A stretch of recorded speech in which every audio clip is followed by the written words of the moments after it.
기도하겠습니다. 하나님 은혜 감사합니다. 삶의 순간순간 주님께서 베푸시고 인도하신 그 풍성한 은혜를 기억하게 하시고 입술의 고백이 날마다 감사와 영광으로 체험받게 하시며 오직 그리스도 예수로 이 시간 기쁨을 누릴 수 있게 하시고 우리 마음속에 주님의 말씀이 새겨지게 하여 주옵소서. 예수님의 이름으로 기도드립니다. 아멘.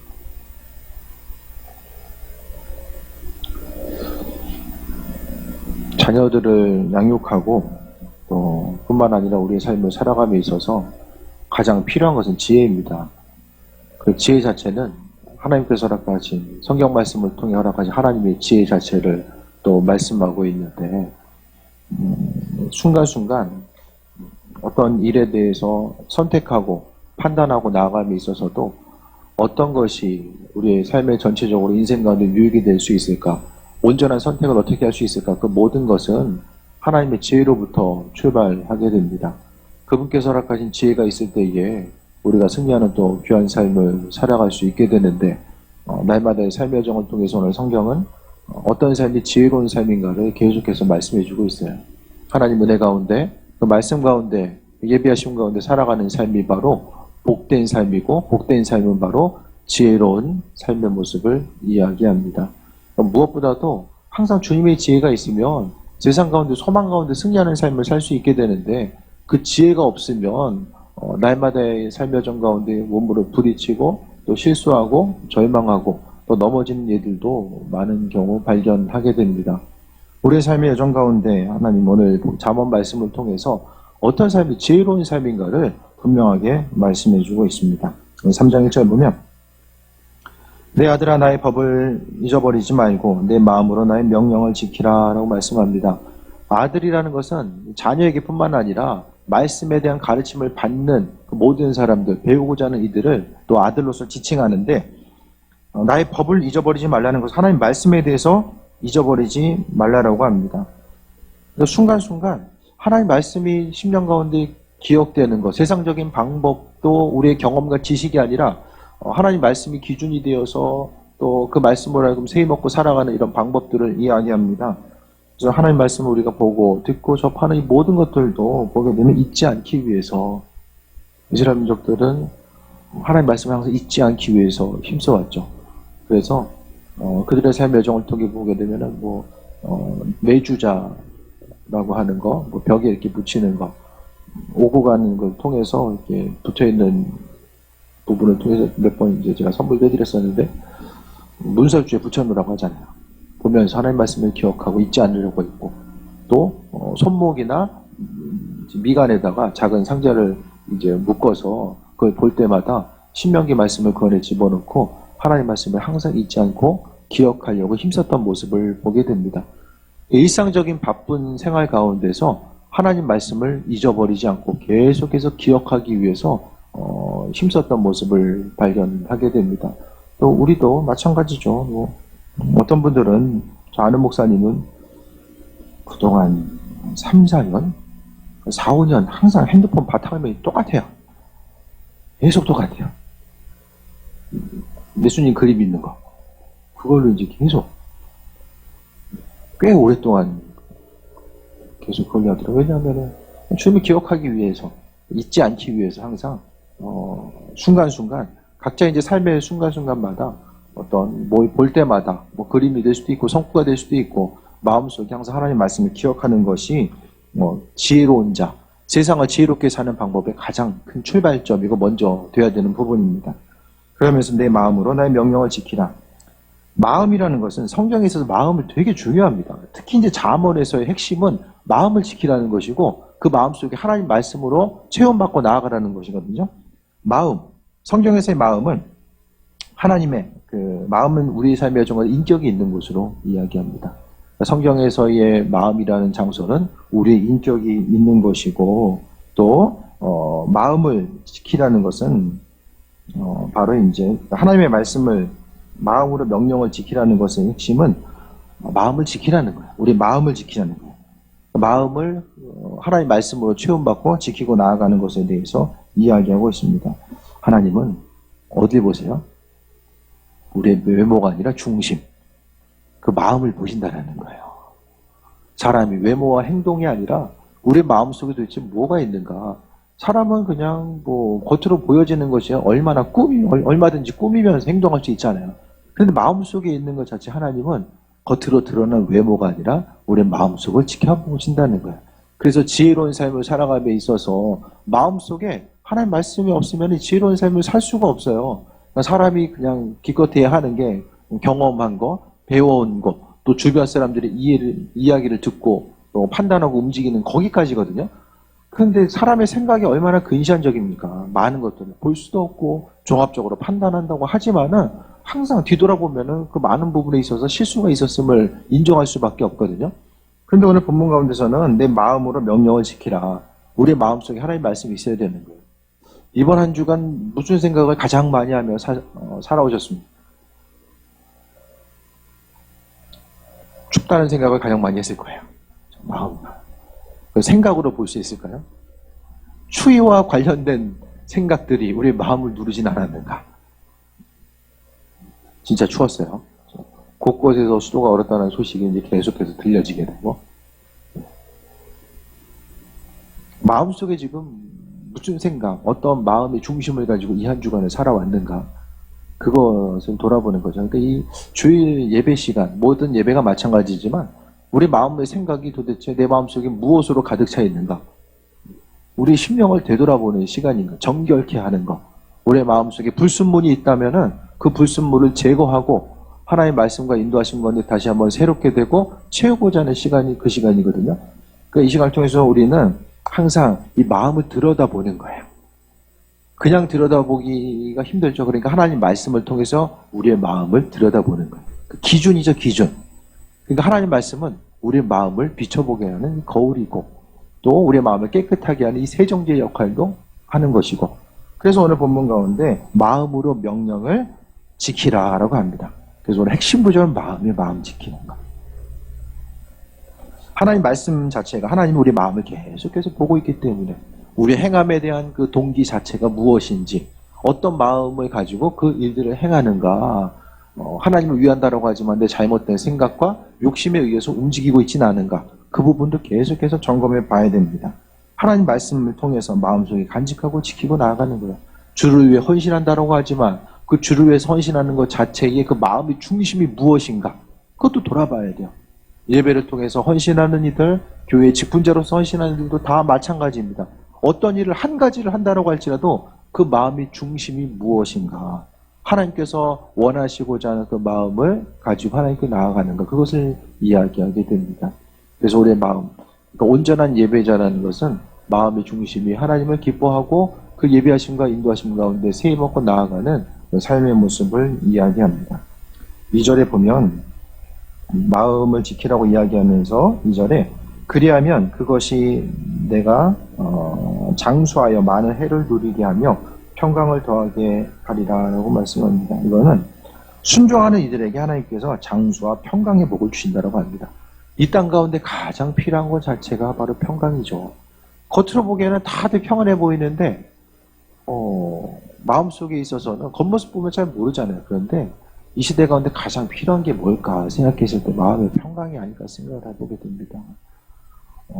어디서 있든지 간에 뭐 교회든 가정이든 일터든 간에 항상 하나님께서는 마음 가운데 하나님 말씀이 있고 나아가는 것, 그러니까 명령을 지킴에 있어서 하나님 말씀을 지키는 사람은 어떤 사람이냐면 마음속에 하나님 말씀이 마음속에 있는 사람들이 바로 그 말씀을 지키고 살아가는 것이고, 결국 말씀대로 살아가는 사람들에게 하나님께서는 평강을 더해준다고 말씀합니다.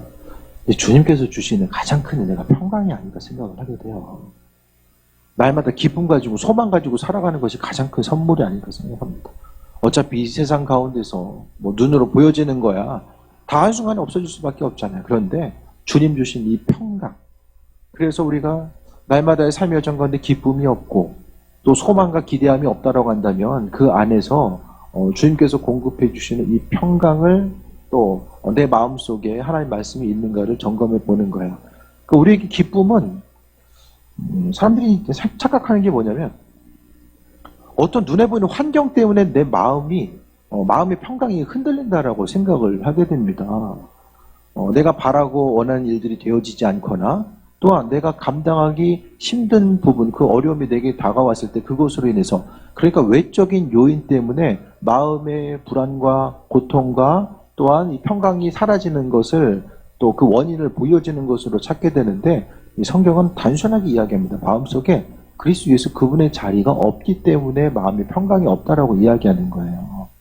삶에 있어서 여러 가지 다양한 것들은 계속해서 펼쳐지잖아요. 한 가지 고통과 어려움은 계속해서 다가올 수밖에 없고, 사람이 할 수 있는 것보다 더 감당하기 힘든 일들을 만날 때도 많이 있죠. 그런데 잊지 말아야 될 것은 그 많은 일들이 있지만 이 평강 자체는 우리에게 있어서 성경은 우리 스스로 어떤 평강이나 또 사람들로부터 인정받는 그 모든 것을 우리 힘과 노력을 통해서 스스로 쟁취하고 획득하는 것으로 이야기하지 않고 하나님께서 주시는 선물로서 말씀하고 있습니다. 그래서 모든 일들을 그분께서 행하신다라는 것에 대해서 이야기하죠. 그래서 순종하는 이들에게 장수와 평강의 복을 허락하신다라고 말씀합니다. 성경에서 말하는 복을 제가 계속 말씀드리잖아요. 구약에서 특히 이야기하는 복이라는 것은 눈에 보이는 것과 많이 연결되는데, 장수와 또 자녀의 복과 토지, 땅이 많아야 돼요. 이 세 가지를 이야기하는데, 그리고 성경은 그 장수함의 복을 자체를 뭘로 이야기합니까? 부모를 공경하는 이들에게 하나님이 장수의 복을 허락하신다라고 말씀하고 있죠. 3절 보겠습니다. 인자와 진리가 내게서 떠나지 말게 하고 그것을 내 목에 매면 내 마음판에 새기라 라고 말씀합니다. 또 마음 얘기가 또 나와요. 하나님 말씀은 어디에 새기라고 해요? 말씀이 한 귀로 싹 왔다가 한 귀로 싹 흘러나가는 사람이 있고, 머릿속에서만 생각으로 계속해서 맴도는 사람이 있고, 또 마음속에 새기는 사람. 마음속에 하나님 말씀이 있으면 되어지는 것은 뭐냐면, 이 부정적인 것, 어떤 상처받는 얘기들은 머리가 아니라 마음에 새겨지잖아요. 누구나가 다 한 번쯤은 이 말로써, 한 번이 아니겠죠. 여러 부분이 이제 말로써 상처받는 부분이 있을 텐데, 상처를 받았다라는 것은 마음에 새겨졌다라는 것을 의미하거든요. 마음에 새겨지니까 어떻게 됩니까? 계속해서 떠오르는 거예요. 떠오르는 거예요. 계속. 하나님 말씀이 마음판에 새겨진다라는 것은 그 마음판에 새겨진 말씀이 계속해서 생각이 나고, 내 삶에 힘들고 어려울 때 내 마음속에 새겨진 말씀이 나로 하여금 새 힘을 얻고 살아가게 하는 동력이 되는 거죠. 마음속에 있는 상처가 많은 부분 사람들을 하여금 고통과 어려움의 때를 이야기하거든요. 그 어린 성장 과정 가운데 상처는 성이 되어서도 많은 부분 영향력으로 나타나게 됩니다. 그러니까 어떤 외적으로 나타나게 되는 문제 자체가 어린 시절에 영향이 많이 클 수밖에 없는데, 그 모든 상처에 대해서 나는 이런 상처를 가지고 있으니까, 내 마음에 이런 상처가 있으니까 난 어쩔 수 없어.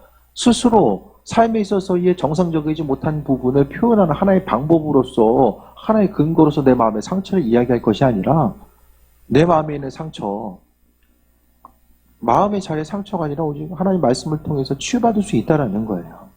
마음속에 하나님 말씀이 새겨지게 되고, 그 위로와 평안의 말씀, 오늘 성경에서 하나님의 그 얼마나 큰 위로와 평강의 말씀이 있습니까? 소망과 기대함을 가지고 나아갈 수 있는 정말 위로의 말씀, 우리의 심령을 치유하고도 남을 수 있는 이 풍성함이 성경 말씀 가운데 존재한다는 것을 바라보게 되었을 때, 하나님 말씀을 다른 것이 아니라 오늘 3절을 통해서도 보게 되면 마음판에 새기라라고 말씀하고 있습니다. 근데 여기서 보니까 3절에 인자와 진리가 내게서 떠나지 말게 하라고 이야기합니다. 인자는 헤세드죠. 헤세드. 인자는 친절과 자비를 이야기합니다. 그러니까 이것은 좀 더 쉽게 이야기하면 성실하게 신의를 지켜라. 하나님 말씀을 마음판에 새기고 성실하게 신의를 지킨다라는 것은 뭐냐면, 성경을 통해 보게 되면 하나님 말씀은 철저하게 하나님께 하는 말, 이 말씀 먼저 드릴게요. 마음판에 새긴다는 것은 유대인들은, 히브리인들은 뭐라고 생각했냐면, 마음판에 새긴다는 것은 행하는 것과 똑같은 거예요. 마음에 새기는 것 자체가 행하라는 것과 똑같은 것입니다. 마음 따로 행함 따로가 아니라 하나예요. 마찬가지로 그들이 이제 하나님 말씀에 대해서 순종하고 말씀대로 살아가고 하나님을 향해서 이런 삶을 살아가는 것은 하나님과의 관계성뿐만 아니라 이웃과의 관계성 가운데서도 동일하게 적용되는 거예요. 하나님을 향한 온전한 이 말씀 자체는 바로 주변 사람들과의 관계성, 이웃 한 사람 한 사람에게도 동일하게 적용되기 때문에 하나님과의 사랑, 이웃과의 사랑, 이 관계성은 나눌 수가 없는 거죠. 하나로서 일치됨을 통해서 나아갈 수밖에 없습니다. 항상 하나님 말씀을 기억하고 그 말씀에 대해서 마음판에 새기고 성실하게 하나님 앞에 신실하게 신의를 지키고 살아가는 것, 바로 3절을 통해서는 이 관계성을 말씀하고 있습니다. 그래서 지금 마음 얘기가 또 남았죠. 3장 1절에 마음속에 하나님 말씀을 마음으로 지키라는 것과 또 3절을 통해서 마음판에 새기라고 말씀하고 있습니다. 그래서 이 시간 계속 우리는 점검해야 돼요. 내 마음속에 뭐 있지? 뭐가 새겨져 있지? 나로 하여금 움직이게 하고 판단하게 하고 하는 모든 것들, 나로 하여금 인생을 살게 함에 있어서 내 마음속에 도대체 뭐가 있지? 그걸 계속해서 이 시간 점검해 봐야 되는 거예요. 뭐가 있으십니까? 마음속에?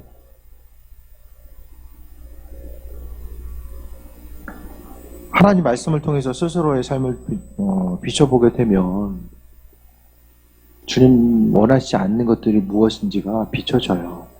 그러면 항상 우리가 잊지 말아야 될 것은 그 부분이 먼저 정리가 되고 청소가 되어야 되는 거죠. 4절 봅니다. 그리하면 내가 하나님과 사람 앞에서 은총과 귀중히 여김을 받으리라. 그러니까 3절을 통해서도 사람과 하나님이 따로 띄어져 있는 것이 아니라 떨어져 있는 것이 아니라 하나님의 말씀을 순종함에 있어서 하나로 연결되어 있다는 것을 말씀드리고 그 전제 조건 가운데서 하나님과 사람 앞에서 하나님이 은총과 귀중히 여김을 받으리라. 이 모든 것들은 하나님께서 그와 같은 일들을 행하신다라는 것에 대해서 말씀하고 있습니다. 그러니까 내 노력이 아니라 하나님이 우리로 하여금 존귀함 받을 수 있도록 만들어 주신다라는 것에 대해서 말씀하고 있는 거예요. 하나님이 존귀하게 하신다라는 것. 그러니까 마음속에 내 마음과 생각이 아니라 그분의 인도하심. 그러니까 마음속에 새긴다라는 것은 조금 더 쉬운 말로 의식하는 거죠. 잊지 않고 그분을 의식하는 삶을 이야기합니다. 그래서 마음속에 있는 그분의 말씀이 항상 기억나게 되고 그것을 통해서 살아가다 보니까 하나님 의식하고 소중하게 여기니까 그분이 또 우리를 소중하게 존귀하게 여겨주시는 거예요. 그러니까 말씀을 통해서 사람 앞에서 하나님과 사람 앞에서 은총과 귀중히 여김을 받는다. 세상을 살아가는 방법에 대해서 많은 관심이 있잖아요. 그래서 어떻게 하면 이 땅을 살아감에 있어서 조금 더 잘 살 수 있을까? 뭐 잘 산다는 것이 여러 가지 의미성이 있겠죠. 뭐 경제적으로 잘 사는 것도 있을 것이고 마음의 기쁨과 평안을 가지고 살아가는 것도 있을 것이고 또 다른 누군가에게 유익을 끼치는 그 귀한 삶을 살아가는 것도 있을 텐데 근데 성경 가운데 그러니까 세상 사람들이 이야기하는 여러 가지 세상 가운데 존귀하게 여김을 받고 은총과 귀중히 여김을 받고 살아가는 것, 그 잘 살아가는 것에 대해서 세상 사람들이 이야기하는 방법론들이 있어요. 그래서 이렇게 살아야 된다. 이렇게 살아가야 된다. 그러니까 많은 부분에 있어서 뭐 책을 통해서도 뭐 신문이나 뭐 인터넷이나 유튜브를 통해서도 계속 이야기하는 것이 이렇게 하는 것이 인생을 조금 더 쉽고 편리하고 의미 있고 가치 있고 잘 살아가게 되는 이 방법이다. 지금 다 정점은 그걸 이야기하고 있거든요. 이렇게 하면 인생이 힘들어지고 이렇게 하면 어려움 그것이 아니잖아요. 근데 성경은 세상 사람들이 이야기하는 여러 가지 성공하고 또 소망함을 갖는 방법들이 있지만 성경을 통해 볼 수 있는 것은 하나님의 방법 자체가 분명하게 따로 있다라는 거예요. 그러니까 우리의 인생은 그리스도 예수를 주인으로 받아들이는 그 순간부터 우리가 살아감에 있어서 어떤 것을 이루고 삶의 풍성한 것을 이루고 살아가는 이 방법들은 세상 사람들이 말하는 이 방식과 방법과는 이제는 다를 수밖에 없다라는 거죠. 오직 하나님의 방법 자체. 그러니까 우리를 살리시고 세워가시는 방법 자체가 하나님 나라의 법에 의해서 우리가 세워지는 거예요. 우리가 조금 더 힘쓰고 노력하고 더욱더 많은 경험을 쌓고 더 많은 사람을 알고 도움을 받고 도움을 주고 어떤 그런 방법에 의해서 우리가 조금 더 가치 있고 의미 있고 은총과 귀중히 여김을 받는 삶을 살아가는 것이 아니라 하나님은 우리를 향한 하나님만의 계획이 있다라는 거예요. 그래서 세상 사람들이 뭐 그렇게 되겠어? 이렇게 한다고 그렇게 생각한다고 일이 이루어지겠어? 그거 자체가 중요한 것이 아니라 하나님은 하나님의 방법이 있기 때문에 세상적인 방법을 따라가다가는 결국에는 순간적으로 그게 만든 것 같기도 해요. 겉으로 보기에는. 근데 궁극적으로 보게 되면 나중에 보면은 하나님께서 우리의 삶을 다루어 가시는 그 방법이 따로 존재하고 있다는 사실에 대해서 인식하게 됩니다. 믿는 그 순간부터 우리는 하나님의 방법대로, 세상적인 방법이 아니라 하나님의 방법대로 살아가는 것. 그 우리가 세상을 살아가는 이 가치 있는 방법은 하나님의 장중하네. 우리를 천국 백성이라고 하잖아요. 신앙인들은. 하나님 나라의 백성. 하나님 나라의 백성은 하나님 나라의 법과 질서가 우리의 삶을 통해서 계속해서 펼쳐지는 거야. 그래서 오늘 말씀을 통해서도 귀중히 여김을 하나님께서 받게 하신다라고 말씀하고 있습니다. 5절 봅니다. 너는 마음을 다하여 여호와를 신뢰하고 내 명철을 의지하지 말라. 5절 통해서도 하나님을 향해서 뭐라고 이야기합니까? 마음 다해서 행하라고 말씀하고 있잖아요.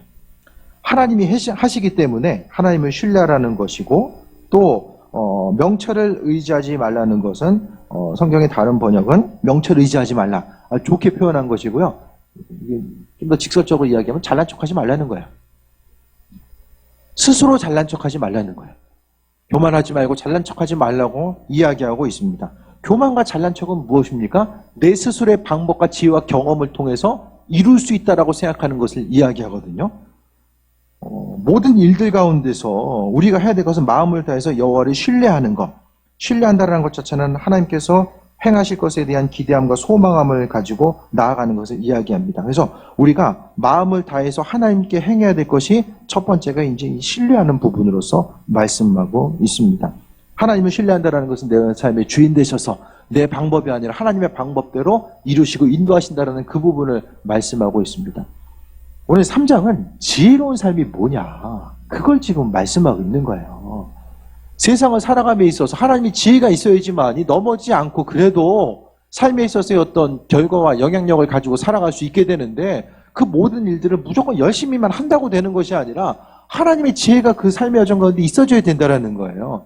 그 지혜 있는 삶은 스스로에게 있어서 잘난 척하거나 교만한 삶이 아니라 내 삶은 하나님께서 이루시고 함께 하신다는 거, 내가 계획하고 그리스도 예수 주님을 바라보는 그 삶의 여정 가운데 마음속에 하나님의 말씀을 새기고 반응하고 나아가고자 했을 때에 그분께서 내 삶의 주인 되셔서 내 삶을 이끄신다라는 그것, 그 삶이 바로 지혜로운 삶의 모습이라는 사실을 강조하면서 계속해서 마음속에 뭐가 있냐 지금 물어보고 있는 거예요.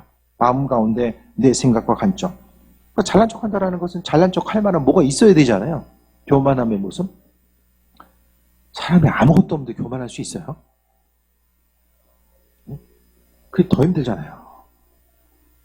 내 안에 있는 어떤 것이 나로 하여금 내가 의지하게 되는 원동력, 내가 가지고 있는 것들, 내가 경험했던 것들, 내가 알고 있는 그 어떤 방법론 자체를 의지하는 것, 그 부분에 대해서 경계하고 있는 거죠. 오늘 말씀을 통해서 마음을 다해서 여호와를 신뢰하고 또 명철을 의지하지 말라라고 말씀합니다. 이것이 바로 지혜 있는 삶의 모습이라는 사실을 이야기하고 있습니다. 또 6절에 너는 범사의 그를 인정하라. 그리하면 내 길을 지도하시리라. 두 번째로 해야 될 게 인정하라는 거예요. 하나님의 말씀이 있는 사람들은 하나님을 인정하는 거죠. 뭘 인정합니까? 하나님의 지혜로 세상을 살아가는 것이 유익이라는 사실에 대해서 인정하는 것이고, 또 내 삶은 세상적인 방법으로 세워지는 것이 아니라 하나님의 방법대로 하나님께서 내 삶을 세워 가신다는 것을 인정하는 것이죠. 그러니까 모든 일들 가운데 하나님께서 주인 되심을 인정하는 삶의 모습 자체에 대해서 말씀하고 있습니다. 그리고 6절 가운데서 인정하라는 것의 핵심적인 뜻은 뭐냐면, 뭘 하든지 간에 물어보라는 거예요. 하나님께. 하나님 인정하는 삶은 물어보는 거예요. 우리도 사람들에게 어떤 묻고자 했을 때 그 사람을 전문가라고 생각하거나 많은 것을 알고 있다고 인정할 때 물어보잖아요. 마찬가지로 오늘 본문 가운데 인정하는 것은 하나님께 물어보라는 거예요. 마음속에 하나님의 말씀이 있는 사람들은 그냥 순간대로 상황 따라서 환경 따라서 결정하는 것이 아니라 그 일들을 선택함에 있어서 항상 하나님께 물어보는 거예요. 하나님께서 이거다 저거다라고 그 순간 말씀에 대해서 정확하게 주시지 않는다라고 할지라도 내가 하나님께 기도하면서 그 일을 행하려고 하니까 하나님께서 때로는 내가 선택한 그것을 하나님이 보증해 주시는 거죠. 쉽게 말하면 이렇게 하든지 저렇게 하든지 별 상관이 없는 거예요. 물론 반드시 죄의 길은 피해야 되죠. 내가 어떤 육신적인 이득을 얻기 위해서 죄 짓는 거, 그런 죄의 유혹이 있을 때는 묻고서 반드시 하지 말아야 될 것들이 있어요. 그런데 인생을 살다 보면은 이게 좀 나을 것도 같고 이것이 나을 것도 같고 좀 아리송할 때가 있잖아요. 그때는 어떻게 해야 되죠? 하나님께 계속 물으면서 기도하면서 그 일들을 행해 나아가는데 그 일을 행함에 있어서 많은 경우에 있어서 이렇게 하든지 저렇게 하든지 어차피 삶의 주인 되시는 분 하나님께서 내 삶을 만들어 가시기 때문에 그것 자체가 별로 중요하지 않는 거예요. 하나님이 내 인생을 보증하시고 함께 하시기 때문에. 야곱은 어땠습니까? 이삭은 어떤 전문가죠? 우물 파기 전문가잖아요. 우물 제일 많이 판 사람이 이삭이에요. 이삭은 태생적으로 다른 사람과 부딪히는 걸 싫어했어요. 다른 사람이 우물 와가지고 그것 때문에 문제가 생기면 그냥 그래 너 가져. 딴 데가 또 파요. 잘 파요. 잘 파는 거야. 여기서 파든 저기서 파든 그냥 파면 나오니까 별로 문제가 안 되는 거예요. 근데 우물 파도 잘 못 파는 사람들은 이거 우물 여기서 안 파고 다른 데 가서 못 파면 큰일 나는데 그러니까 오로지 그 우물 지키기 위해서 그냥 전전긍긍 하는 거죠. 하나님, 내가 여기서 이 우물 지켜야 될까요? 옆에 가서 다른 우물 또 파도 될까요? 하나님께서 그 삶을 보증하시면 아무 문제가 없는 거예요. 그것 자체가 온전한 삶. 하나님과의 관계성으로부터 이 모든 것은 나오는 거죠. 그게 아니면은 마음에 항상 불안함을 가지고 주님 이거 해야 될까요? 저거 해야 될까요? 평상시에 기도하면서 죽게 묻는 사람들은 뭘 하든지 그게 중요하지 않은 것 같아요. 그냥 그분께서 내가 선택한 그 부분을 이끄시고 인도하시고 그러면 하나님은 내가 여기서 이거 선택했을 때는 더 이끌어주시고 인도하시고 이거 선택했을 때는 하나님께 덜 인도하시는가 하는 무에서 유를 창조하신 분이잖아요. 말로써 없던 것을 창조하신 그분께서는 내가 조금 더 온전한 선택을 했다라고 해서 더 나를 인도하시고 은혜를 베풀어 주시고 내가 조금 잘못된 선택을 했다라고 해서 덜 하고 이게 죄의 문제와 연결된 것이 아니라고 한다면 우리는 하나님을 향해서 그분의 도우심과 인도하심 신앙생활하면 그 정도의 좀 믿음의 자존감이 있어야 되지 않을까. 자신감. 내 삶을 하나님께서 이끄신다. 그렇기 때문에 나는 어디서 무엇을 한다라고 할지라도 나는 축복받는 온전한 삶이 될 수밖에 없다라는 그 자존감, 그 자신감이 있어야 되죠. 얼마나 힘들고 어려워가지고 주님 이번 한 번만 도와주시면 제가 좀 힘써 보겠습니다. 이거보다는 하나님은 날마다 그냥 계속해서 기도 몇 시간 날마다 쪼르고 쫄라야지만 한 번 좀 응답해 주시고 그런 분 아니잖아요. 날마다 우리에게 선한 것으로서 주실 줄 아는 분, 풍성한 것으로 더하시는 분임을 말씀하고 있습니다. 그래서 인정한다라는 것은 무슨 일을 하든지 물어보는 삶을 이야기합니다. 인정했을 때에 그리하면 내 길을 지도하신대요. 하나님이 우리의 길 자체를 지도하신다라고 말씀하고 있습니다. 그러니까 지도하신다라는 것은 앞날을 열어주신다라는 의미성이에요. 성경이 여기서 말하는 지도한다라는 것은 앞날을 열어주신대요. 그러니까 하나님이 열어주시니까 이 길로 가든 저 길로 가든 그게 별로 중요하지 않은 거예요. 어차피 내가 가는 길 하나님께서 열어주시니까. 신앙생활 하면서 그 정도 믿음이 있어야 되잖아요, 우리가. 내 마음속에 하나님 말씀이 있다라고 한다면 이삭이 우물 위에도 들었지만은 하나님께서 우리의 삶을 축복하신다라는 그 확실한 믿음이 있으면은 그 마음에 우리의 마음속에 항상 환경 따라서 눌리고 마음이 계속해서 작아지고 쪼그라들면은 하나님 일하시지 않아요. 그것이 바로 믿음 없는 거거든요. 환경 바라보면서 마음과 생각이 작아지고 계속 작아지고 눈에 보이는 환경은 이런데 내가 이거 할 수 있을까? 이 상황 가운데 내가 버틸 수 있을까? 이것 자체가 계속해서 마음이 작아지는 거야. 근데 우리의 생각은 그냥 환경적인 것, 이성적인 것에 익숙해 있다 보니까 자연스럽게 나도 모르는 사이에 마음속에 주님을 의식하지 않으면은 그냥 믿지 않는 사람들이 생각하고 판단하는 것과 동일하게 이성적인 판단이라고 하는 그런 근거 아래서 이렇게 움직이거든요. 그게 아니라 오늘 말씀 가운데 하나님께서는 내 길을 지도하신다. 길을 열어주신다. 어떤 사람에게? 마음속에 하나님의 말씀이 있는 사람들에게 그와 같이 행하신다라고 말씀하고 있습니다. 7절에 스스로 지혜롭게 여기지 말지어다. 이게 똑같은 얘기거든요. 스스로 지혜롭게 여기지 말라라는 것은 바로 내 명철을 의지하지 말라는 거. 교만하지 말라는 것 또 강조하고 있죠. 그러면서 7절을 통해서 여호와를 경외하며 악을 떠날지어다 라고 말씀합니다. 하나님을 경외하는 삶, 또 스스롭게 지혜롭게 여기지 말고 하나님을 경외하는 삶을 이야기합니다. 지금 3장 1절부터 10절까지 내용들을 보면은 상당히 많은 부분이 반복돼요. 몇 가지만 좀 정리해 드릴게요. 첫 번째 말씀드리는 것 자체가 마음이죠. 3장 1절의 마음으로 하나님 명령에 대해서 지켜야 되고, 또한 하나님 그 말씀에 대해서 마음판에 새기라고 말씀하고 있고, 또한 5절에 너는 마음을 다해서 하나님을 신뢰하라고 말씀하고 있고, 그 다음에 하나님 말씀, 마음에 대해서 강조하고 있으며, 그 다음에 우리가 하나님을 향해서 행해야 될 바가 무엇인지 또한 말씀하고 있어요. 6절 보면 하나님을 인정하라고, 5절부터 보죠. 5절에 하나님을 신뢰하라고 말씀하고 있어요. 마음속에 하나님의 말씀이 새겨진 사람들은 5절에 하나님을 신뢰하고요, 6절에 하나님을 인정합니다. 그리고 7절에 여호와 하나님을 경외합니다.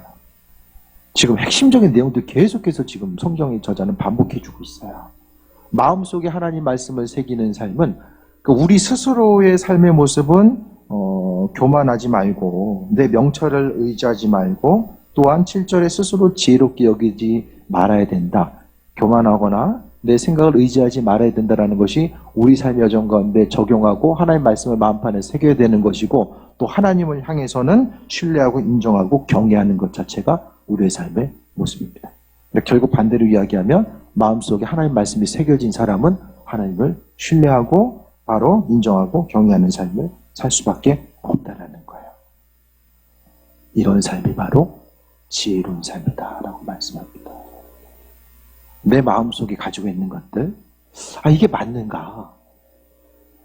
그동안 그것 의지했다고 한다라면은 내 마음속에 지금 간직하고 있는 것이 이게 맞는 것인가? 그것을 다시 한번 물어봐야 돼요. 뒤에 보겠습니다. 8절에 이것이 내 몸에 양약이 되어 골수를 윤택하게 하리라. 하나님 말씀이 마음속에 있으면 뼈와 살이 윤택하게 된다는 것, 강건함의 삶의 모습을 가지고 살아갈 수 있다는 것이고, 성경은 마음속에 근심 걱정이 있으면 근심 걱정은 뼈를 마르게 한다라고 이야기하잖아요. 그러니까 마음속에 근심 걱정이 아니라 하나님 말씀, 그 마음속에 하나님 말씀이 있으면 우리의 삶이 윤택함을, 영육간의 강건함을 누릴 수 있다라고 말씀합니다. 그러면서 9절에 오늘 그 지혜자의 축복을 이야기하면서 지혜로운 삶의 모습이 무엇인지를 이야기하면서 9절 보니까 내 재물과 소산물의 처음 익은 열매로 여호와를 공경하라. 그리하면 내 창고가 가득히 차고 내 포도즙 틀에 새 포도즙이 넘치리라. 재물로서 이야기합니다. 재물의 축복이 하나님을 경외한 그 결과로서 지금 주어지거든요. 그러니까 지혜로운 삶, 하나님을 경외하고 마음에 하나님의 말씀이 있는 삶을 통해서 이야기하는 것을 마무리하면서 처음 것, 성경에서 처음 것은 하나님께서 구별하라고 말씀하셨어요. 처음 열매를 하나님께 구별하라고 말씀하셨잖아요. 그래서 뭐 한국 교회 가운데 첫 직장에 들어가서 또 월급 받은 것을 하나님께 처음 것에 대해서 드리기도 하고, 뭐 처음 것에 대해서 상당히 이제 마음의 중심을 두리기도 하고, 또 한국 교회에 있어서 어쨌든 목회자 중에서 첫째가 많아요. 부모님들이 기도 많이 하셔가지고 첫째들이 목회자가 많아요. 처음 것에 대한 성경에서의 처음 것의 의미는 다 하나님 거예요. 아주 의미가 각별합니다. 처음 거라는 것을 가장 소중하게 그들이 여겼기 때문에 하나님께 돌려야 된다고 생각을 했습니다. 그런데 재물과 소산물의 처음 익은 열매를 여호와를 공경하라. 아니 도대체 마음하고 구절을 통해서 재물과 소산물의 처음 익은 열매를 하나님을 공경하는 거 무슨 상관이 있길래 9절 10절을 여기 존재하고 있을까 생각을 좀 해보시기 바랍니다. 왜?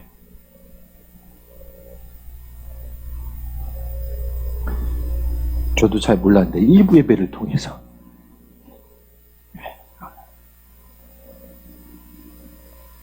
알게 된 건데, 사람의 마음을 계속 중심 두는 게 돈이거든요. 재물이에요. 재물 때문에 기쁨을 누리기도 하고, 재물 때문에 마음 흔들리기도 하고, 하나님의 자리를 대신하고자 하는 것이 돈이거든요.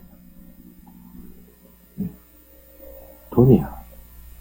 세상의 정보도 다 돈과 연결되어 있고요. 재물과 연결되어 있어요. 그것은 세상에 보여지고 들려지는 것이 다 어떻습니까?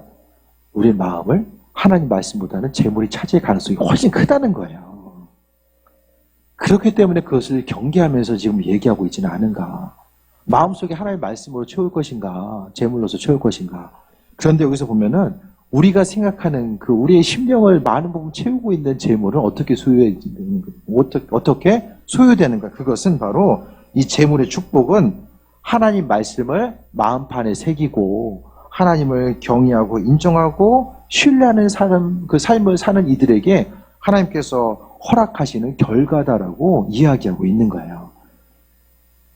그러니까 마음속에 있는 것. 또 한 가지는 성경에서 구약에 있어서의 눈에 보이는 재물은 바로 눈에 보이는 축복과 영적인 축복을 같이 이야기한다고 말씀드렸잖아요. 구약에서는 영적인 축복과 육적인 축복이 잘 나눠지지 않아요. 육적인 축복 자체가 영적인 축복을 포괄하거든요. 신약에서는 나눠지지만 구약에서는 그 개념 자체가 아직 많이 나오지 않아요.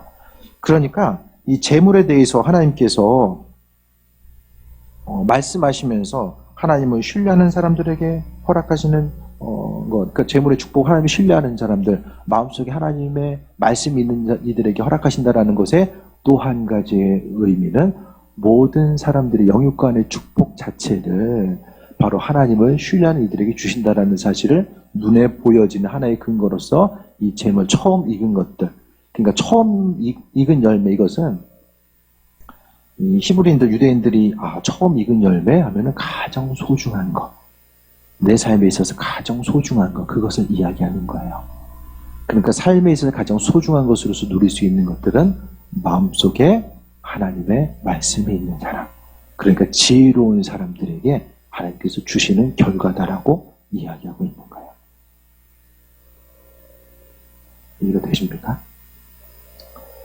가끔 이해가 되시면 좀 고개라도 좀 끄덕이시는지, 표정이 안 보이기 때문에 뭔가 좀 모르면 손들어요. 그냥 다시 설명드릴 테니까. 올 한 해 지혜롭게 사시기 바랍니다. 그래서 하나님의 지혜가 있어서 삶을 살아감에 있어서 날마다 넘어지고 터지는 삶이 아니라 주님 주신 지혜를 통해서 기쁨을 누리고 소망 가운데 달려가는 것, 그 모든 것들, 믿는 사람들은 하나님만을 우리를 세우시는 방법이 분명하게 있다는 거 잊지 마세요. 우리는 하나님 나라의 백성이기 때문입니다. 세상적인 방법이 아니라 하나님 나라의 방법. 순간적으로 세상적인 방법 가지고 세워진 것 같아도 하나님께서 무너뜨리시는 것 같아요. 하나님의 방법들을 다시 한번 쌓아 올리기 위해서. 그것이 바로 반석 위에 세운 집이죠. 하나님 말씀대로 세움 얻으시고 그 예비하신 가운데 승리하며 하나님의 지혜로 말미암아 마음속에 하나님 말씀을 머리가 아니라 마음속에 새기시고 그 말씀을 통해서 하나님께 다시 한번 길을 여시는 하나님께 물어보고 인정하고 앞을 향해 나아가는 귀한 삶 되시길 축원드립니다. 우리 오늘 본문 말씀 기억하면서 기도하겠습니다. 하나님 말씀 자체가 우리의 심령에 능력되고 그 말씀 가운데 새해 먹고 나아가기 원합니다. 오늘 주신 말씀 기억하면서 하나님의 방법대로 지혜로운 삶 살기 원합니다. 이 시간 적용점을 잡고 다시 한번 기도합니다.